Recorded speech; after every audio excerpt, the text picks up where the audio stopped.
Hi, welcome to the show, everybody. I am Baf Suprame, also known as Dan Kushner.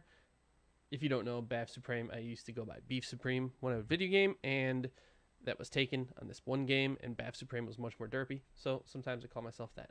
And I'm joined by... I'm Coherence, also known as Chris. I don't know if I'm going to disclose more than that just yet, but we'll get to it. You can find me. I'm around. Yeah, if you really try.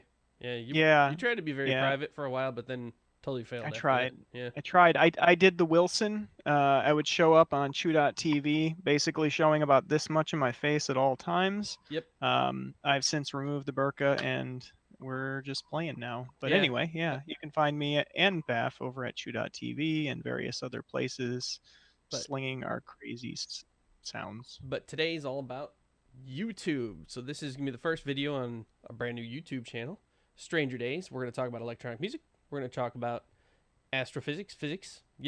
Maybe, I don't know. Depends if anything's going on in those worlds. We're also gonna talk about gear, and we're gonna talk about DJing and other various aspects of life. But today is December 29th, and what we need to do is do a hot take on the year we just came out of and what's coming up in the year to come. So do you want to start us off on what your 2017 looked like? Yeah, why not? 2017. Whew. So this was a year that came in with kind of a bang. It was kind of crazy. Things were moving. A lot of shows going on both locally and online. Chew was kind of taking off and then ran into a whole bunch of problems, which was kind of crazy. Community rallied, brought him back up. So that was fantastic. Since then, um, I don't know. I think I used to be extremely militant about making sure that I was playing every weekend, specifically on Chew. And since then, I've loosened up a little bit, looking to do a lot more local gigs, really just getting out in front of people. It's a different feel. Mm-hmm. I'm sure you know. It's playing streaming is great. It's fantastic, and I'll always go and do it. But playing live in front of people is just it's a different experience, much better. Yeah. So So other things, go ahead. what about music production though? Oh boy. Well, Took a before bunch we of get to leaps. music production, I need to discuss the big elephant in the room for me. So I started out DJing what 1999. I had a pair of well for like 2 days. I had a pair of Gemini. I don't even remember what they were, but they were belt drives, Ooh, belt. and some terrible mixer. I don't even. I think it was a new mark of some sort. No, it was a Behringer of some sort. Thanks, Ooh, Behringer. ooh, I hate Yeah, ooh. I know, right? So It that broke, did lasted it? for 2 days, That but I that really mixer enjoyed. broke. No, they didn't break. Oh. I enjoyed what was going on, but I knew immediately like this was inferior and this was not going to get me where I needed to go. So spent a little bit of money, got some Newmark TT2s, brand new, which were great. They weren't Techniques, I get it, but they were about as nice as I could get at the time without that. They're direct drive. They had digital pitch control, which was kind of cool. Much bigger pitch range, which brought a lot of new opportunities, especially compared to the Techniques folks, which was cool at the time. And then I got a Gemini UMX7 mixer, which it was not great. It's a little two-channel thing, but it was fantastic. It worked fine. It sounded good, and it lasted forever, which was great. So that went on. Yeah, eventually got some Techniques. Eventually got a real mixer. Yada yada yada. But at some point, the turn to digital came, and actually, Baff, you were there for that, or you were there right after it I occurred. was there at the Uh, moment you bought it, actually. You'd yeah, moved yeah. in. Jump ship, went digital. It decided I was not lugging records around anymore. It was just getting antiquated and So dumb hold and on, just a little yeah. bit. I started working at the same place as you, and that day, or maybe later in the week, I'm coming home and I see a moving truck and you're unloading stuff. You're 20 feet away from my apartment. You moved in like to the apartment that could not possibly be closer to mine without being in the same exact building, on the You were same 2 doors floor down. even. Yeah, Yeah, 2 doors down. No, yeah, we were one two door doors down. down. There was Oh, there that. there was one person I think next to me, on the end cap of the building. Oh, you weren't in Maybe the end. maybe I was. I I don't thought you were in remember. the end Regardless, cap. it Yeah. was it was like astronomical odds. Yeah, it was really bizarre. But then right after that, you bought your first controller and went fully digital, full throated evangelism for technology that drives things into the future. And that's always been the name of the game. I've never been much of a traditionalist, but we'll get to that when we start talking about analog down the line.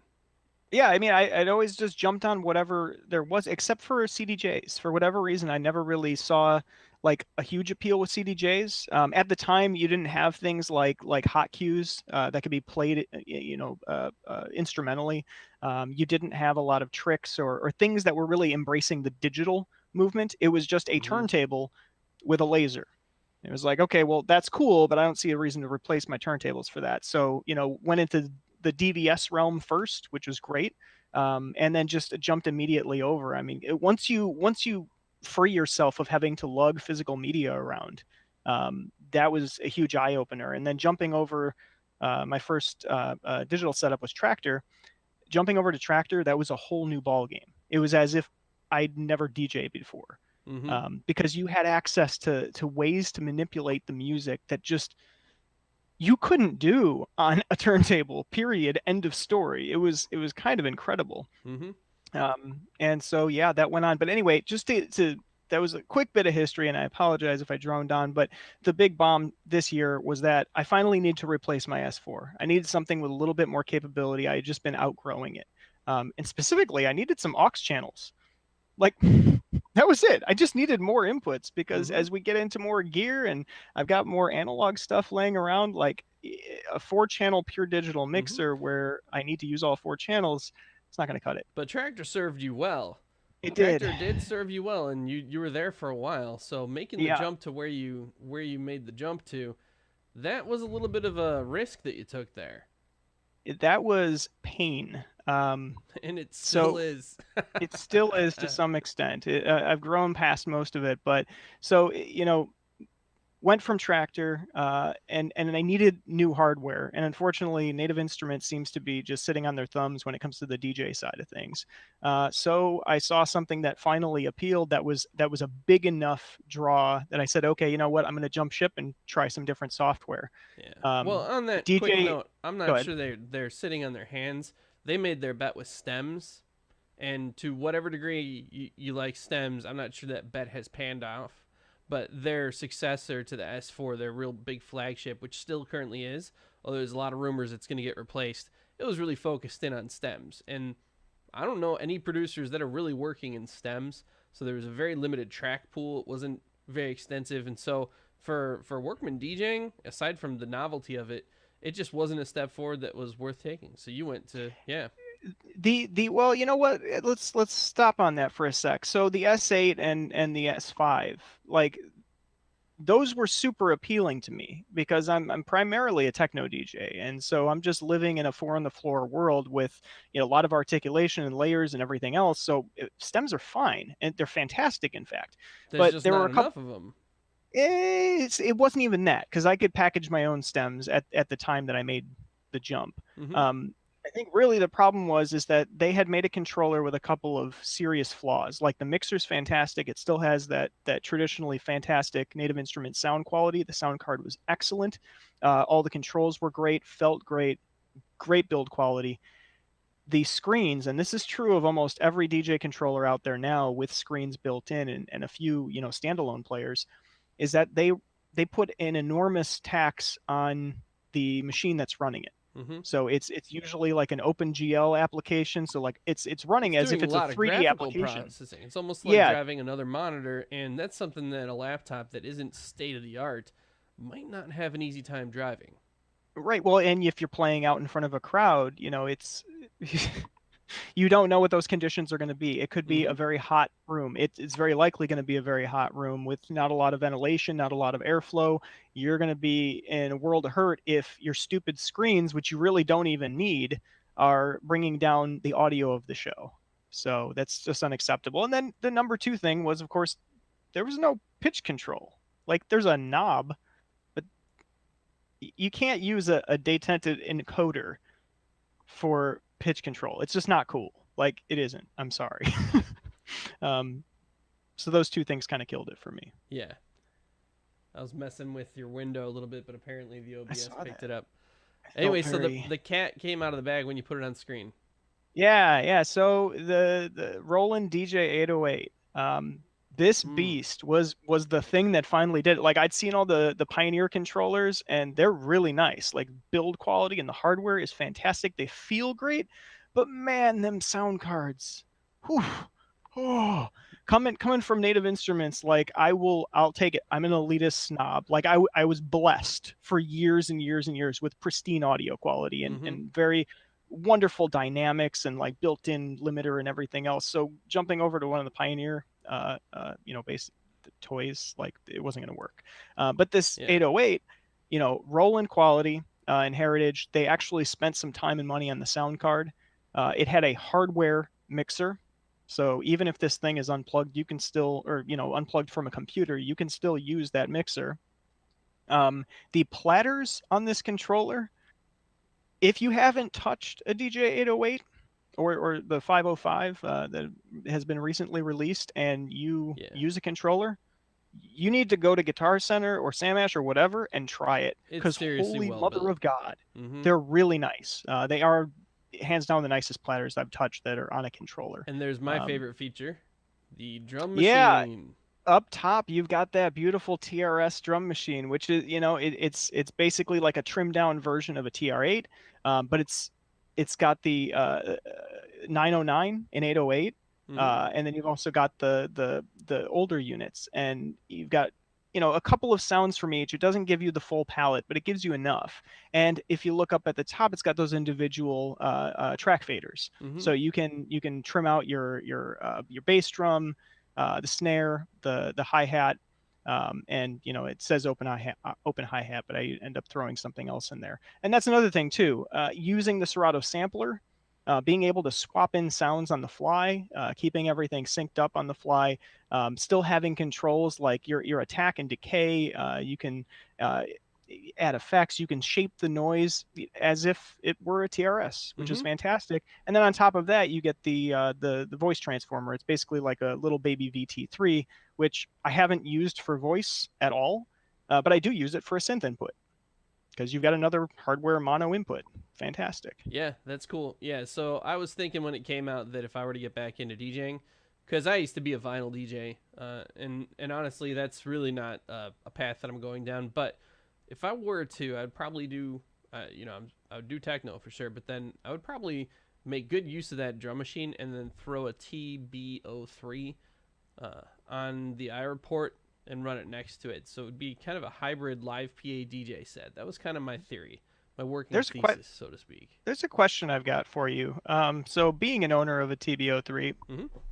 is it listed as an IRA device? No, it's a boutique, but they Hmm. did open up the ports. So if you have an IRA mixer, you can plug it in and use it the same exact way. And it turns out that it has the same exact protocol. It gets the same sync, start, stop. You can send MIDI to it. You can power it over the port if it's a powered port, which the MX1 has one of.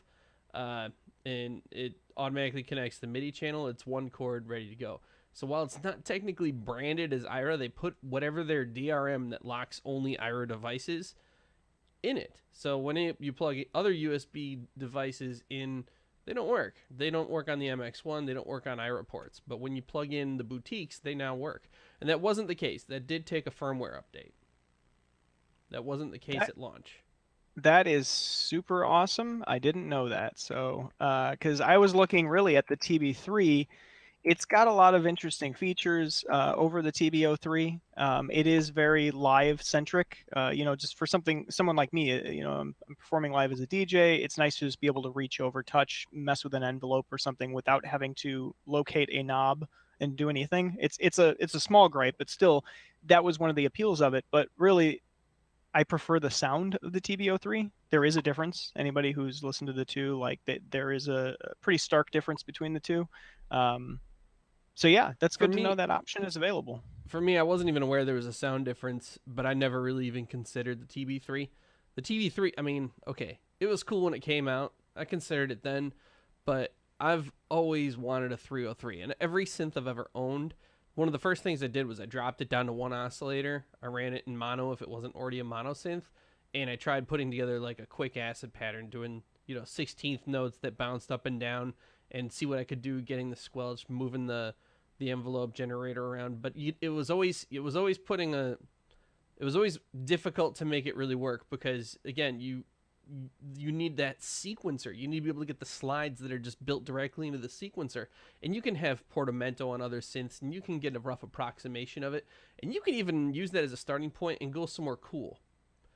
But the thing is I'm taking my Sub 37, which has one knob for every function, and you can modulate everything from everything on it. It's an amazing synth, and I'm dropping it down to make it something super simple like this. So when I finally decided I was going to bite the bullet and get it, it really hit, not just, from a utilitarian perspective, but also it hit this nostalgic place within me that I didn't realize it would. The packaging says TB303 on it. It has a picture of the original 303. Everything about it it hits you in this place that just has these warm fuzzies. And then you plug it in, and it's a fucking 303. I mean, it sounds great. It works great. It's deceptively simple, but it's so immediately performable. And yeah, so the fact that it mimics the features of the original, plus it also has delay, reverb, and distortion, made it a no-brainer for me. And I'm sequencing it using the original sequencing mode, but it also had one other feature with a modern step sequencing mode. But to me, the whole point of it is to really try to do it. I'm trying to do a hybrid set where I'm using really contemporary gear, and I'm using, some of the classic vintage stuff. And so to me, I really wanted to use the old sequencing method so I can get those happy little accidents. I love it. I definitely recommend it. Money well spent. Yeah, happy little paint them happy little trees. Yeah, I was just looking in the background trying to find. I found a really excellent video on YouTube the other day that compared the TB303 to the TT303, that kind of clone reissue by Cyclone, I think it is. Yeah, it was Cyclone. Yeah, to the TB03, to the TB3, paying very careful attention and calling out individual waveforms and accents and everything else that they were doing. So you could hear, just a pure saw wave, a pure, square wave. Like they went through kind of every single possible setting, and you could hear them and hear the difference. And actually, they had a nice three-dimensional waveform on each one too, so you could see the difference in the way that it was modeling. And it was really interesting. So if I do end up finding that, maybe we'll put a link in the show notes or something. Yeah, I remember there was an ADSR video that compared the original 303 from Roland to the TB03 when it came out about a year ago. And one of the first things that they said was, hey, okay, we're going to compare these, but if you took two original TB303s, put them side by side, there would be differences. Right. So there's really no way to get a totally apt comparison, but they did find some of the differences. They're minor, and I don't have $4,000 to get an original. And if I did have $4,000 to invest in a 303, I think I'd probably put it in a glass case on a rotating platter with some lighting. I don't know if I'd even use it. It's more of a collector's item. This, I'm definitely going to use it. I love it. So yeah, and it turns out that was in fact an ADSR music really? Production. Yeah, they do some good stuff over there. Yep. So that was your big move, was going to Serato and going to DJ 808. DJ 808 was a big success. What about Serato? DJ 808, I think it's worth touching on at least the one drawback that it does have, because it's a big one.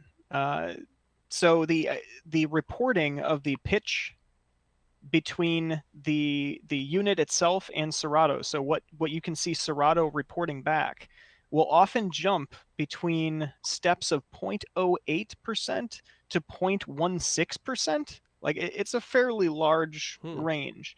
So if you use any of that for just a touchstone, or if you use it for mixing, if you haven't if you don't beat match by ear or anything, just be aware that is still an issue. Here we are, coming up on over a year since release, and it's still an issue. They've gotten to firmware version 1.06.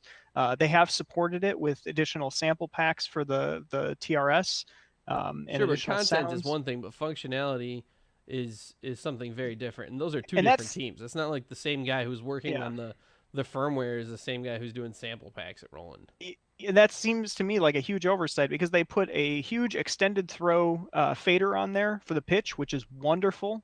The little detent for your zero pitch quartz lock is mild but prominent. So it's very easy to know where your zero's at.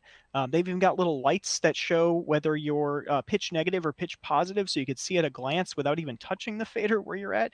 It's fantastic. It's really built for a working a DJ who's putting a lot of work into what they're doing, and they have an oversight like that. Now I've done a little bit of internal testing, nothing scientific, but I can tell you that it's not just the reporting. It does have fairly large steps. There's no way you can do a 0.01 percent increment. Mm-hmm. You're getting a little bit, but it's even a little funky. If you slide it up and down really fast, you can get it to actually land on different values. So oftentimes when I'm matching up, if it seems like it's drifting a little bit, I'll just give it a quick tweak, like an exaggerated throw back into place, and then sometimes it'll just lock. So but if you're a person out there who embraces sync, or if you're doing shorter mixes, just doing quick little 2-4 bar mixes, something like that, it's wonderful. It's an Mm-hmm. Yeah. absolute dream to use. That ain't you though. You do the long mixes. Yeah, Serato on the other hand, whew,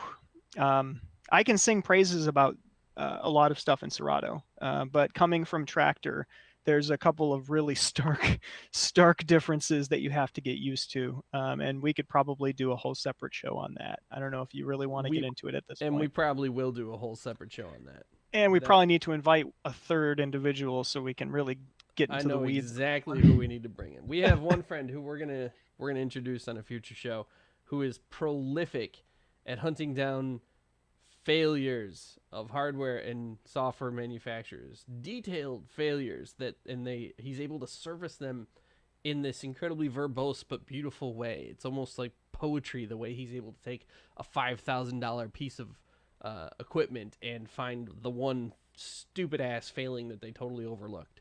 And if you've been on forums and seen someone complaining about an expensive piece of gear, there's a good chance you know our friend, because he has been everywhere.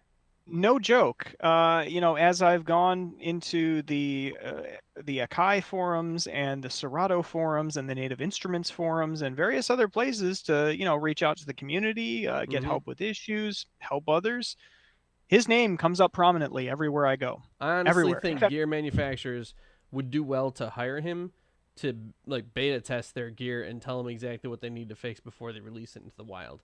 Because his yeah, his complaints usually are like a month ahead of the general population realizing that there's a major issue that needs to get fixed. yeah. So I mean, he's even the one time in my life I went to the Pioneer forums, the Pioneer DJ forums. In fact, it was when I was looking for a hardware sampler, and I had taken mhm. a look at the Torres, and very nice unit, until I stumbled upon his post, which was like 2 pages long Yep. We'll and reveal detailed. this individual in a future episode. I already talked to him. He'll probably be coming on in a few episodes down the line. For now, let's talk about Serato. You moved from Tractor over to Serato, and that transition was Bumpy, to bumpy. say the least. Yeah. So talking about what Serato gets right, the actual playback engine, the way that it handles tracks, it's solid. Like it's rock solid. And we're talking about Serato DJ, 1.9 later editions, so like 1.9.6 and on. That part's solid. The waveform generation is rock solid. Doesn't seem to be any kind of dragging or lag. Your general controls are all solid. The MIDI mapping is a shadow of what can be done in Tractor, but it's no slouch. Like, it Mm-hmm. does a good job. It exposes most of the important controls, and it gets along with just about every device that I've thrown at it. In fact, I've even thrown one of the most bizarre things at it that when I went on the Serato forums to get some help, I believe that one of the mods told me that it's just period not supported. What are you talking about? But it worked fine. So, and that would be the Denon SE 2900s. So these things are they support this thing called hybrid MIDI mode. And anybody who's using SC 3700 with the spinning platters, same thing. And what hybrid MIDI mode is DVS. The tone itself is built into the unit, which, of course, why hasn't anybody thought of that before? Why do you need to put a stupid disc in? That's dumb. You just have a little tiny piece of flash memory in there, and it plays back whatever tone you want. You can set it to the various Serato tones or the Tractor control tones. And then the rest of the your platter is still considered DVS because it's just running off of the tone. The pitch control is running off of DVS because it's the tone. But all the buttons that are on the face of the controller or the player are MIDI mappable.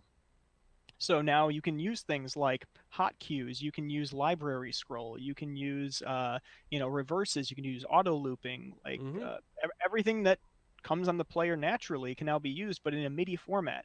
And the biggest one is of course the library management, because you can quickly now just scroll through your library on the player itself, select a track and get going, rather than having to interface with the computer or going back to your controller to change a track on your media player, because that kind of breaks up the flow. Mm-hmm. Um, Doable, but just kind of extra crap. Yeah, So yeah, it's a that smart, easy include to do that kind of MIDI implementation on the hardware. yeah That's yeah one of the and things I look for when I look at synths. One of the synths that is on the market right now, the Korg ARP synths, they're gorgeous, and in the hands of a well practiced practitioner, you can see just these glorious tones emerge. One of the biggest problems, one of the biggest gripes with it is none of the sliders, none of the faders have any MIDI implementation. Meaning that if you're going to record it into a DAW, if you're going to use it in Ableton or Fruity Loops, every single slide needs to be done live and you can't go back and recorrect it. All has to be a completely live performance. So I, for a synth that's supposed to be about tone, it's supposed to be about the sound that's generated off of it. We're not talking about circuit, which has all these versatile features to it. We're talking about something that's emulating a classic piece of gear. Not just an emulation, though, in software, analog emulation. And it has no MIDI implementation. That's almost a disqualifier. It's not quite, but it's almost a disqualifier. It's certainly not the first one you'd want to get. You get full MIDI implementation on much more inexpensive synths like the Bass Station 2, the Korg Monologue. Every single knob in there is fully MIDI implemented. So being able to put that onto a controller for DJing seemed like a natural step. It's not expensive to do because you're already generating the data. It's already a digital knob. So it seemed to me like that was definitely a big plus on those Denons. yeah, that's why I bought those Denons. Mm-hmm. I was in a position where I was And you had looking the at reloops before that, right? yeah, I had the reloops. Those were fine as players, but that was it. And they did support MIDI mapping. In fact, I was running them in pure MIDI mode on Tractor, and they worked great. The thing that was terrible about them was the platters. The platters were almost an affectation. The way you said fine, I didn't believe they were actually fine the way you said Yeah, it was just basically like a wheel of steel, Yeah. but didn't do, it wasn't comfortable. But regardless, like I was looking at the Pioneer XDJs, and even I was kind of salivating at the Denon Primes. But these, I found a guy on Craigslist selling a pair of them for dirt cheap, and I'm like, yeah, why not? It's almost a impulse purchase at this point. But they've been fantastic, Mm-hmm. little workhorses, All right, and let's get much to lighter Serato. than I think. We've been circling Yeah, around so it. Serato, I think the elephant in the room with Serato is library management, and beat grid detection. Mm-hmm. So the Serato community by and large, and I'm sure I'll get a little bit of hate for this. Yeah, Put we're it down definitely there. gonna get some hate because you're talking bad on Serato's beat grid detection. Yeah, oof, oof. Okay, so when you're in track, and, You're gonna get and doxxed again, for this. there's diehards. You know what? You're I'm gonna gonna get knock it out right swatted. now. Yeah, so But people are gonna say like beat grids, that's lame. What do you need beat grids for? Don't you just match by ear? You need to learn how to DJ. Well, I've been DJing since 1999. I've had, four sets of turntables over the years, sets of turntables over the years, and I've actually the TT2s I basically just burnt them out. Like the actual coils for the direct drive motor were just kind of getting toasty and not accurate anymore. So it's like, yeah, I've been there, I know, but there's I nothing forgot who it creative was. about beat matching. It's like practicing a scale. It's learning how to do a utilitarian skill that allows you get to a creative place. It's not in itself actually a creative thing though. Right, there's so many analogs you could go with. I mean, it's like if you see a crazy light show at a concert, are you like, yeah, but he was using a digital console and he programmed it before the show. He wasn't like moving analog potentiometers Yeah, to move the or even moving head. worse, It's like, those were come on. lasers. They were controlled by digital. I like my light shows to all be real pyrotechnics. You You know know what? what? There is something to be Actually, I'm said kind of for cool with that. analog drive lasers. I'm just saying. If you're gonna and if you're gonna blow some things up with some pyrotechnics and you're outdoors, that's actually pretty cool. That's not the greatest analog. By the way, I got to give you a point for using an SAT word. SAT word? Yeah, Which one? analog. That was an SAT Oh question. yeah, I like analog. Um, in both Analog in forms. this, yeah, in this sense of the word and in that sense of the word. Yeah, so coming from basically that's not the point. Like I was watching some YouTube video recently, and the guy, actually, you know who it was, and I might get weird love or hate for this. It was Laid Back Luke. Fantastic guy, really cool DJ. He's got great videos, but um, he said, if you're not evolving, uh, then you die. Like, it's true of the music that we listen to. It's true of kind of our in careers and everything. Like, you That's have to basic evolve. Darwinian theory: adapt or Right. die. Right, adapt or die. And so, I saw years ago when we talked about earlier that, digital is the thing and I need to go to that. So I embraced it, and instead of like clinging to the old ways, and you know what, that's why I got the Tractor S4, is because I was still clinging to the old ways. I'm like, I need to be able to connect my turntables to it. Yeah, the turntables went away after about 2 months. Like, they were just taking up space at that point because they're so limited. I love them, they're great and they feel wonderful, but I still like, have turntables back there. I still have tons of vinyl. yeah, I they're great. occasionally spin on it just for fun, and I have a very large vinyl collection, which I sometimes use for sampling. Yep. But you'll never be able to figure out where those So I come samples in. are. What was that? Like 2010, That year, maybe 2011, 2012, I think, 2011, 2012. Okay, let's 2012. call it 2012 just to be safe, right? Yeah. So 2012, I get into Tractor, and I noticed that you analyze your tracks when you're putting them into your library, fresh tracks, and it goes through and it detects all the transients in the track. So those are the little high points in the beat, the highest intensity moments, Mm-hmm. and then it will make a guess as far as the BPM and kind of the structure, and then put little markers down, and it uses that to digitally track through your songs. And then that way, if you're going to synchronize to another track, or if you're going to jump around and say, like, I need to go jump by 4 bars, it knows what that is. Mm-hmm. Like, that's a semantic that's easy Yeah. to just send over. It's capturing beat information, so that way Hmm. you can use it as data, as opposed to just figuring it out on the fly. Because now Yeah, you can set up and all sorts of later. things and let them play. Yep. Later they added. Oh, and another thing it would do is it would drop a cue point, one cue point, your first one, on the first downbeat. Mm-hmm. That was it. So that when you got your tracks analyzed and you queued up a track into deck A, it would be sitting on the first downbeat. Now, it wasn't perfect. It's an algorithm, and sometimes some esoteric electronica or some weird, like, just weird music, it would sometimes have a hard time, and it would maybe get it a little bit wrong. It would Mm-hmm. be off by one beat, or it would Yeah, it assume that it lets was you. twice the tempo or I think you even whatever. sent me a track, and you're like, "This track's great, but it just can't figure it out." And I Yeah. did some edits to get rid of that producer was playing a little fast and loose with the beat on the drop, and it was Yeah, the screwing name up of the the song is detection system. Keys, in fact. Yeah, it was a good track. um, yeah, so and occasionally you'd have to correct it, and that occasional would be about one in every 150 tracks. Mm-hmm. And I assume, depending on what you would play, it could be a problem. And I will put the caveat that if you're spinning a lot of like live music or manually recorded music, say like some 80s rock music or some 70s Sure, funk or whatever it non-click, is, non-sync live drummer stuff, stuff from yeah, the it's not 70s, sequenced. or It's gonna be even off a little bit. some of the more jagged drum and bass. I bet it has a harder time going with, but not Yeah, four on the floor some guy techno. who's just That should be banging easy. on it.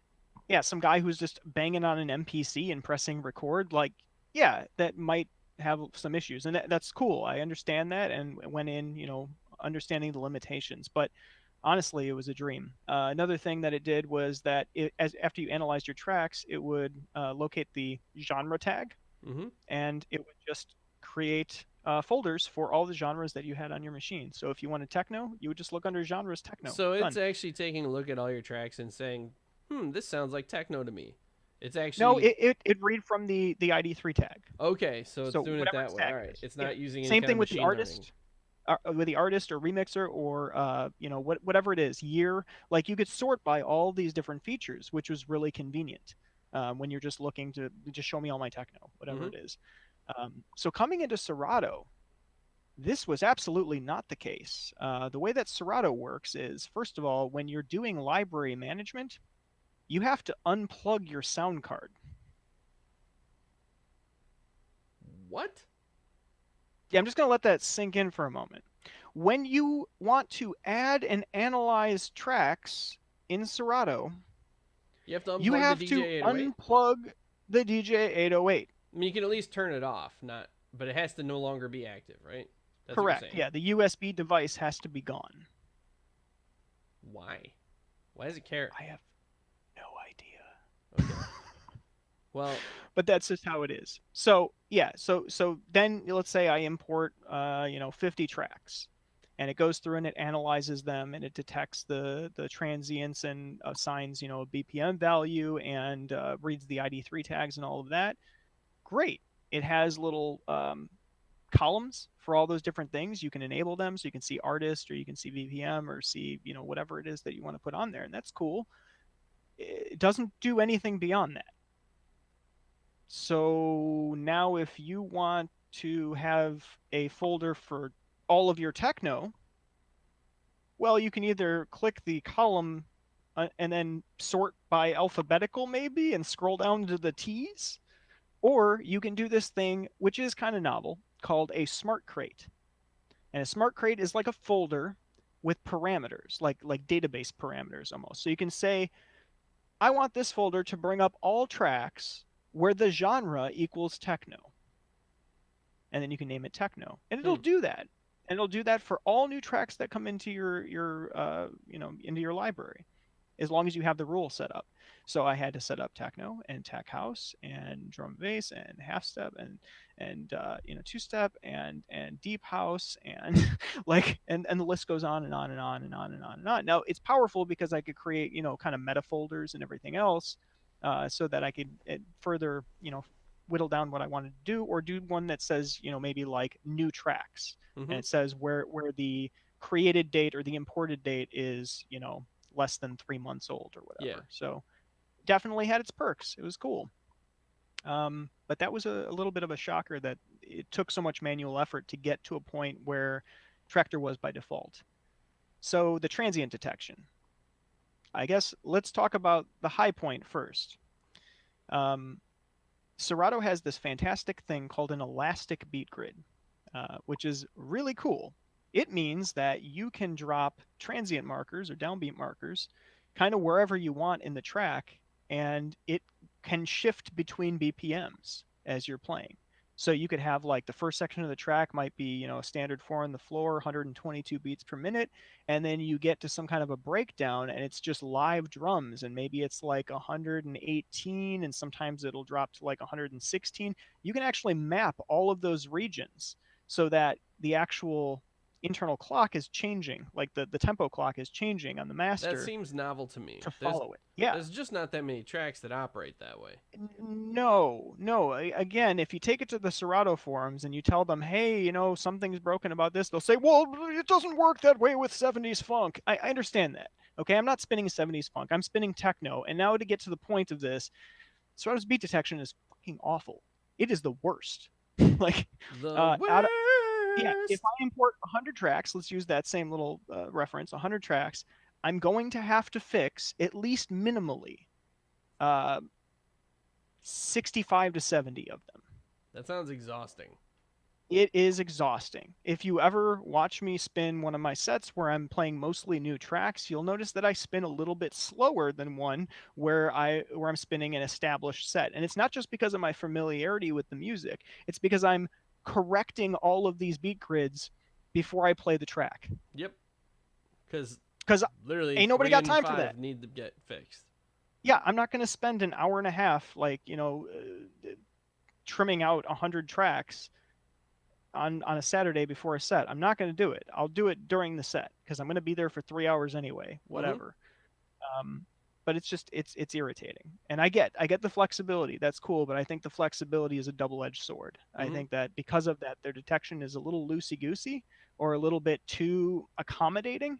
And then you can take something that was absolutely 100% sequence. I mean, I've taken tracks that I've created in FL Studio that were just a kick, a snare, and a hi-hat and thrown it into Serato. And Serato's like, duh, I don't know, 126 BPM. And I'm like, no, it's 124.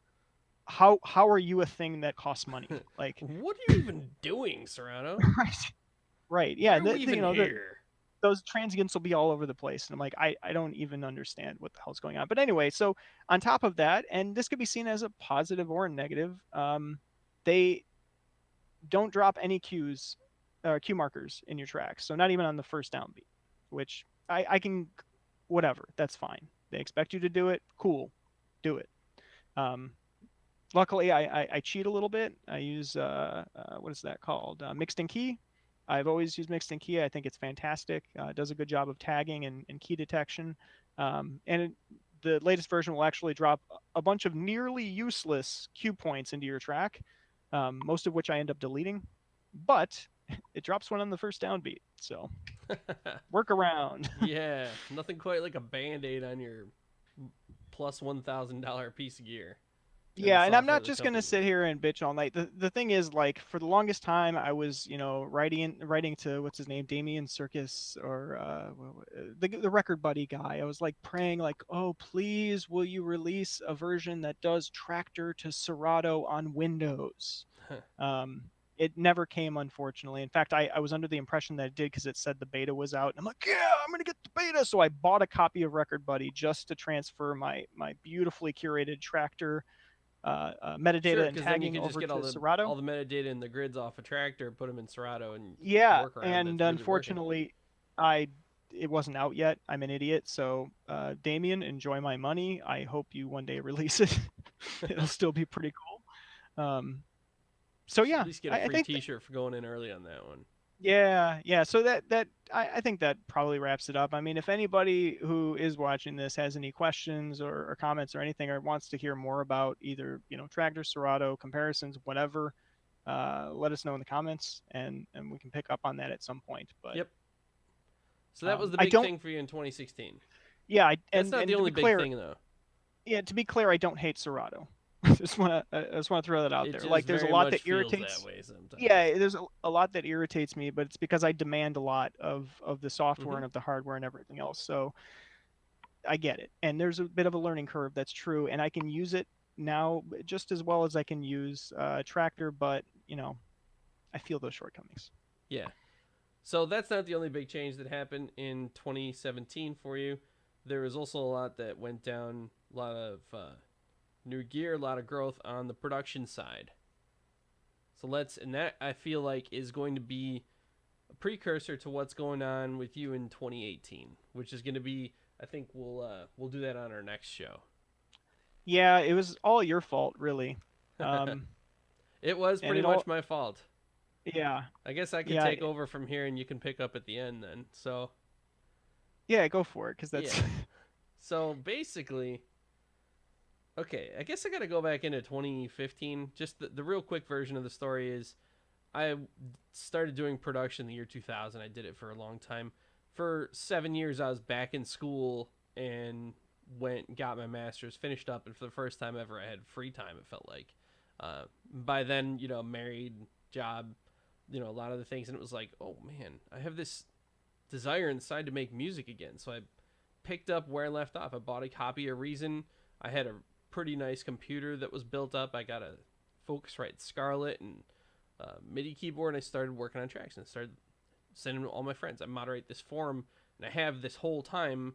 Actually, I've moderated it for 14 years now on production. It used to be on Midwest Ravers, but I since moved it over to Facebook, and so it's a pretty persistent, although small group of people, and putting the tracks there, just getting feedback, learning more, and just I had kids. The girls would go to bed. If my wife and I weren't hanging out, if she was watching TV, Grey's Anatomy, or some other show about doctors or cops, I'm sitting in the studio making some music, and it was great. And then I started to say, okay, well, what else was I doing? And I started picking up other threads. I picked up Ableton, started getting into all that, and I was like, man, when I used to do this, when I first started, I loved gear. I don't know when I even started doing it all in software. I'd started playing with a Minilog, the Minilog from Korg, and I started thinking a lot about analog and realized, wow, there's this analog revolution that's going on, or renaissance is probably a better word for it. There's all these wonderful new hardware synthesizers that are running analog analog's circuit paths on them, and they have this wonderful tone. And so I started getting into that, started collecting gear, started really incorporating the best of both worlds into a DAW oriented setup and an analog oriented setup. And I started on the same platform that you were DJing on, doing studio sessions, doing streaming my sessions. And this was really what I did a lot of in 2017, was writing with a bunch of people, hanging out, listening to me and telling me what they like, what they don't like, giving me ideas, goofing off with me. And so suddenly doing production wasn't even a solitary experience. I was doing it part of this larger community, these people that I was getting to know. And it's actually a much better way to produce, because sometimes you don't want to go there. You don't want to go to the darkest place in your brain alone. It helps to go with other people and see, how they're reacting to it. And because I'm a very zen artist, when I do it, I try to like blank out and not be as present and let my fingers do the work. So when I do it with other people, it's incredibly satisfying. And that's not to do it with collaboration. What I'm saying is when I do it, when I'm streaming and I have people in chat, I just love it. Anyway, I started collecting more gear. I started collecting a lot of gear. I had a lot of good software, but I ended up picking up Novation Circuit. I ended up picking up Moog Sub 37, Base Station 2. I picked up a Roland MX1, TB03, and then suddenly it was like the light bulb went off in my head. It was, I want to do live jams. I want to take. He needed some Gear Beano. Bad. Who needed some Gear Beano? You did. I needed some Gear Beano. I think we both did, actually. Yeah. I'm embarrassed to say how much I got this year, but I wanted to do a live jam with it. When I used to love going out, you'd listen to DJs, but every now and then there'd be a Skylab 2000, or Green Velvet would come through, or Electric Sky Church, or Square Pusher, or Aphex Twin, Chemical Brothers. And what they did was they brought out drum machines and keyboards, and they did, it was at the time called Live PA. And that, whenever I thought that was like the pinnacle of it all. Like, wow, you're going to actually perform. I mean, that's, you're actually going to perform these wonderful productions live. It was just so amazing to me, and be able to react and interact with the crowd. I still think that probably in performance in a live environment, a DJ is probably a better call, because they could be more versatile in being able to respond to what the crowd is doing. Whereas a live PA is a little bit more of kind of a concert thing in a way. You don't have the same versatility when you're performing. Although we're getting there, we're actually getting to a point where you can just straight up jam if you're prepared. That's almost a separate conversation, and I agree with you. But I can just say, historically, I think some of the most exciting, maybe not exciting, some of the most memorable and profound sets that I've been to, or shows that I've been to, were from somebody doing live PA. Yep. Like, just that moment of creation on stage that was happening right there, only those happy there, little ever. accidents that would never happen again. So I started doing it, and at the heart of it was the Novation Circuit. And I'm going to do another show down the line. I've had this running thesis that the Novation Circuit is the Nintendo Switch of music boxes. But that's going to be a totally different show. What it was a fantastic way to get into it, but I needed something more. I needed more versatility running loops. I also wanted to take the work I was doing when doing production work and not do those songs live, but wanted to incorporate the DNA from them. So if there was a big moment, I wanted some way to be able to trigger it into my set. Or if there's a specific percussive riff or something like that, I wanted to be able to throw these loops together and put it in live without using a laptop. I wanted to do it on my live gear. I wanted it to be as jammable, as possible. So that led me to start looking at samplers. And for a long time, I was looking at the SP404, and I was just going to run it alongside the circuit. And all it was going to do, the only thing it was going to do, is run loops. But then when it came time to put up or shut up, I started doing a lot more research on it. Before you continue, yeah, before you continue, I just want to put out a word of warning to any people out there. If you've got yourself a buddy and you guys are really into music and you start going down the route of getting some hardware, some, production hardware like this, just be careful about how buddy you guys are about talking about it. Because really, this sampler, it kicked off something, I think, on both of our ends. Because as soon as he mentioned the SP404, of course, I'm a buddy, so I'm just like, Yeah, oh, let's take a look that's what at we it and do. see. It's like, is this the best option? Are there better ones out there? It seems to be pretty good for the price. Feature wise, it might be a little bit limited. Here's a limitation, here's a limitation. But of course, as soon as you start doing that, We then, started listing out requirements. We started digging yeah. into the things that we really need, and suddenly the SP404 wasn't really cutting it.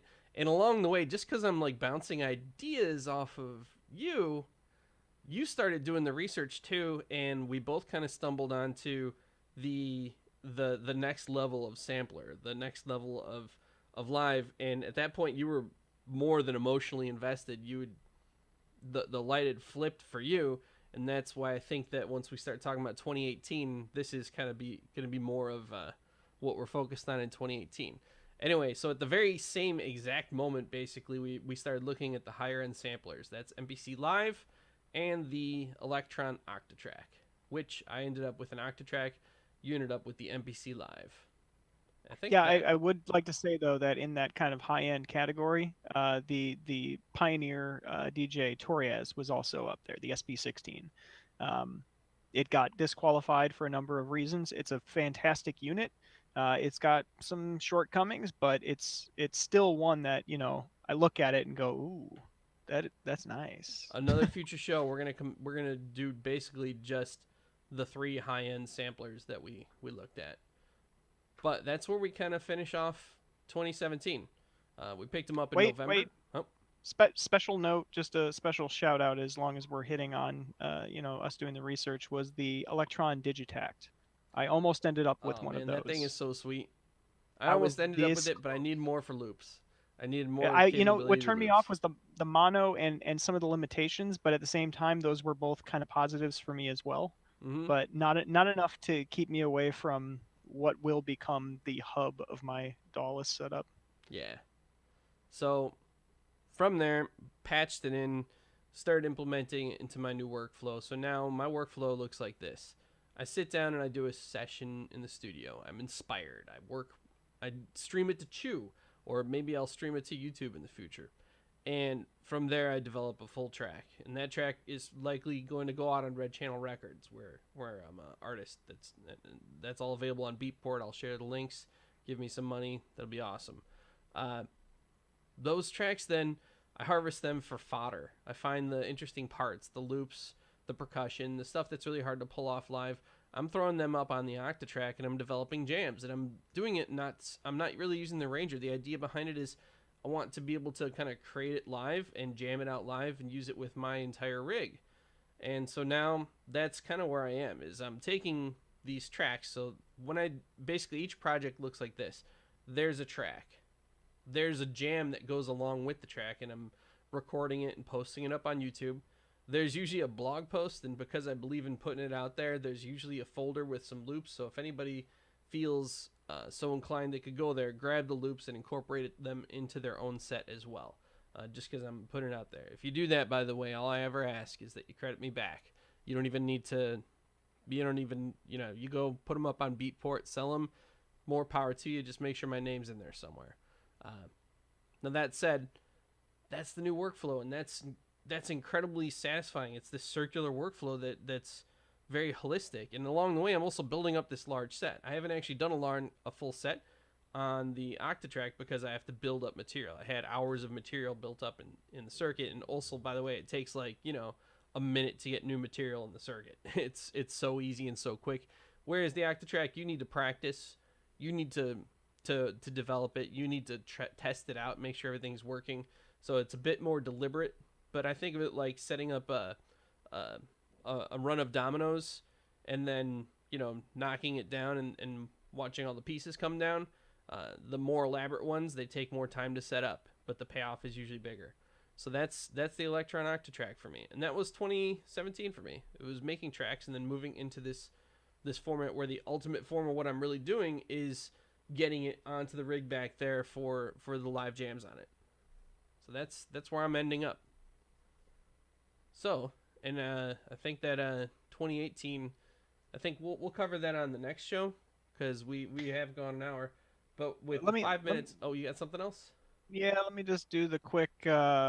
So my little journey as well. It started Baf here got me to buy my first analog synth, which was Yeah. the monologue. I chose the monologue over the mini log really because I wanted something that was just going to be an accompanying grindy, nasty techno lead and to put together quick bass lines, and that was Mm-hmm. it. So the actual exposed 16-step sequencer with individual buttons sitting there, and just the fact that it was this nasty mono synth and the price you can't really beat it. I mean, $300 for that thing is it's kind of a steal. The Yeah, thing it's is brutal. yeah. Tats really Um, created some beautiful stuff.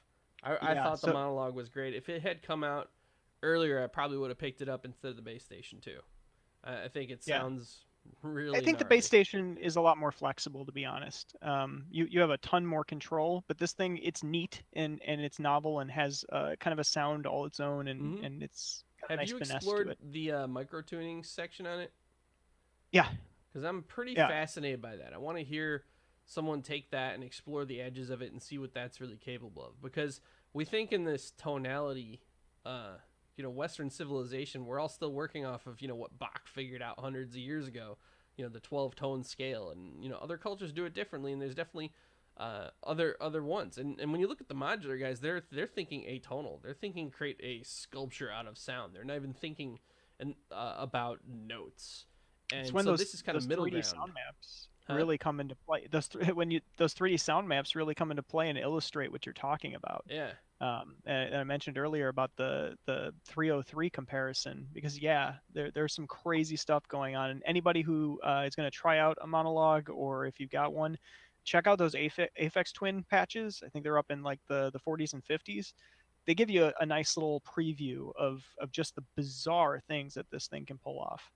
One thing when I did play one that was surprising was a surprise by how small it was physically. For some reason, I thought it was Yeah. going to be a bit more substantial of a unit, not necessarily as big as the sub 37, but I thought it would be I thought it would be the same size as the base station too. But it's really not. It's a compact, tight little unit. It's we're not talking Volca here, but we are talking a unit that is designed to have minimal footprint.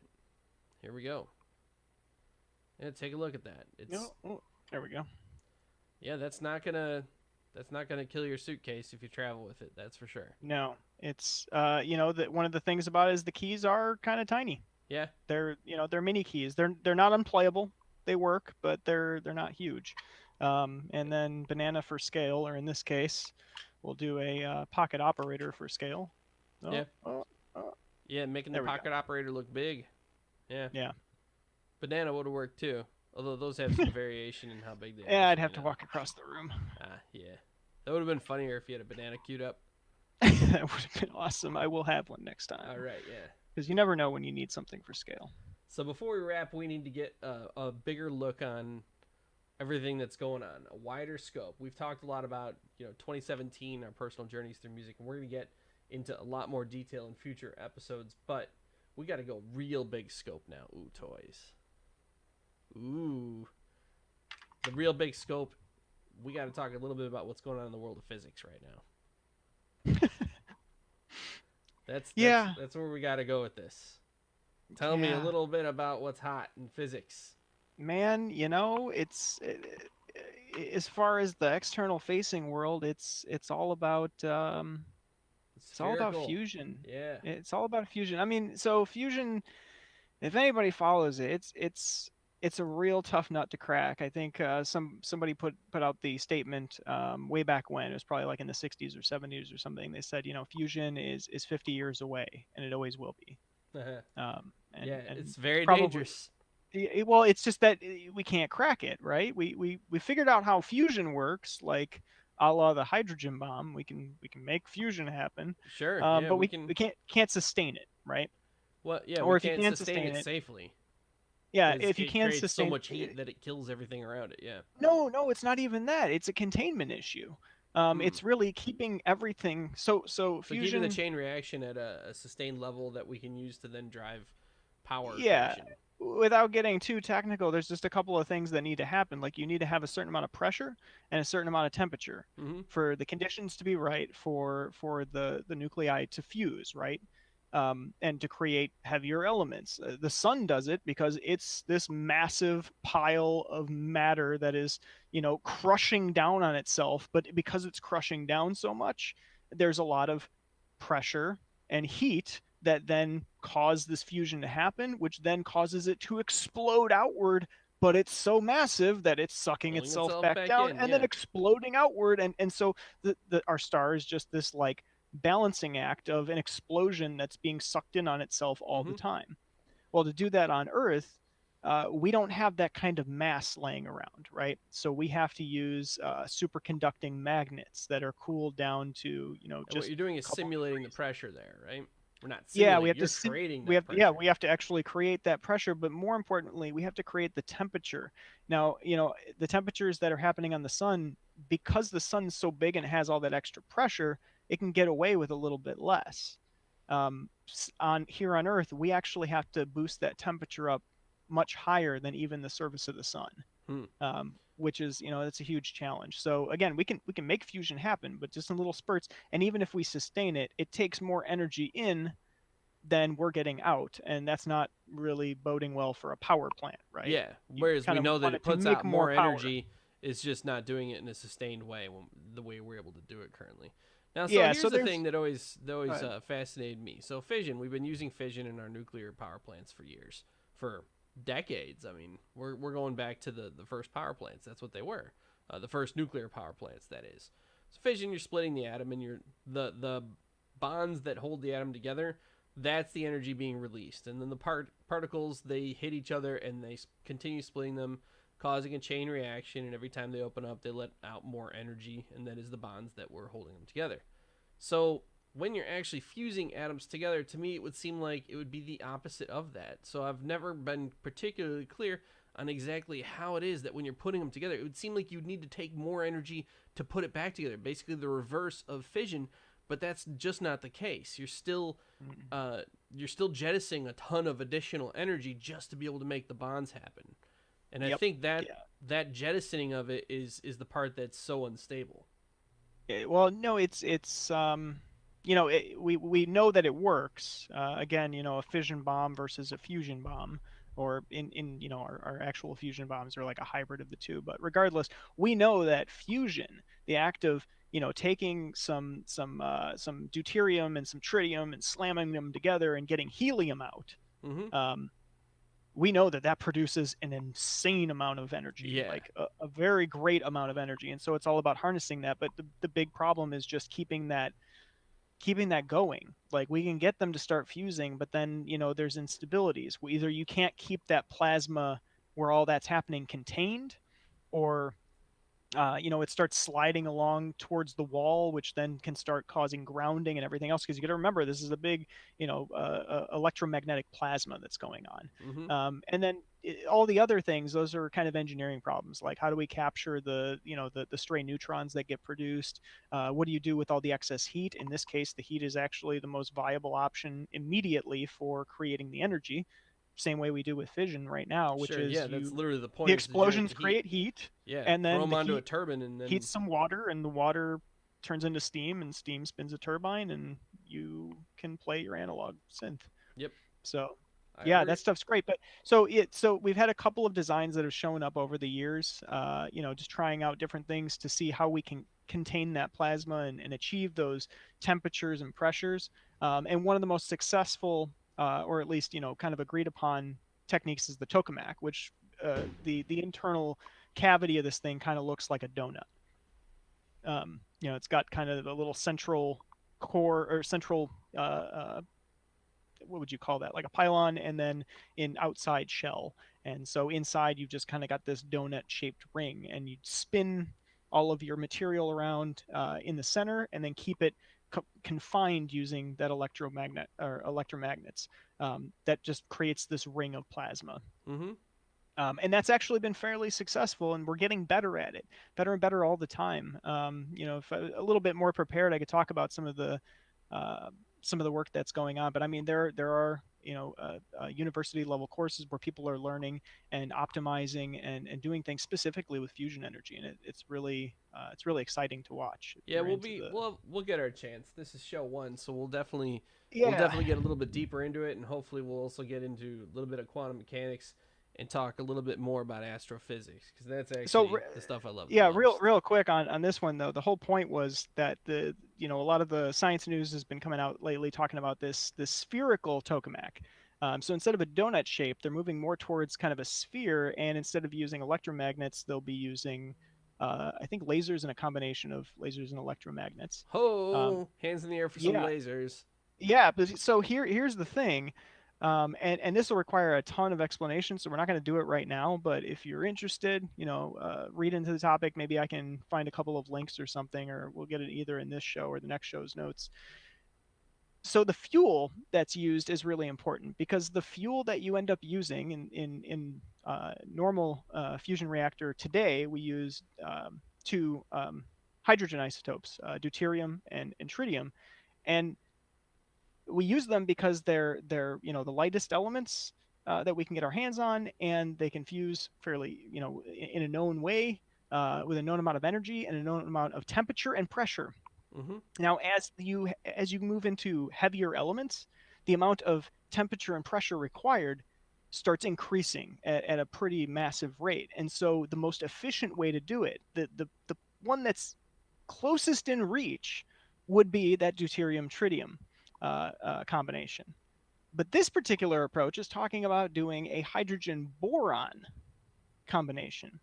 This increases their requirements for temperature and pressure, like, to a massive scale. Mm-hmm. So it almost seems like I don't know, it seems like a troll to all the people that have been toiling trying to make this fusion thing work, just to be like, oh, we're going to use this other fuel. There have been other people that have said they're going to do the same thing, and it's almost nonsensical. Except uh, the papers that have been coming out recently were talking about how it's basically releasing much more energy, and they're also using a different technique where they're focusing a little smaller. Instead of doing a large ring of plasma, they're just focusing on a small spheroid and Mm. focusing a lot of energy on that point. And so they might be onto something, but I don't know. The whole thing seems a little bit suspect, just because as soon as you step into a heavier element, the requirements just shift to an Yeah, it gets insane a level. lot, and it gets a lot more complex, and you need bigger guns, you need bigger equipment, you need to be able to contain a larger amount of energy being released, and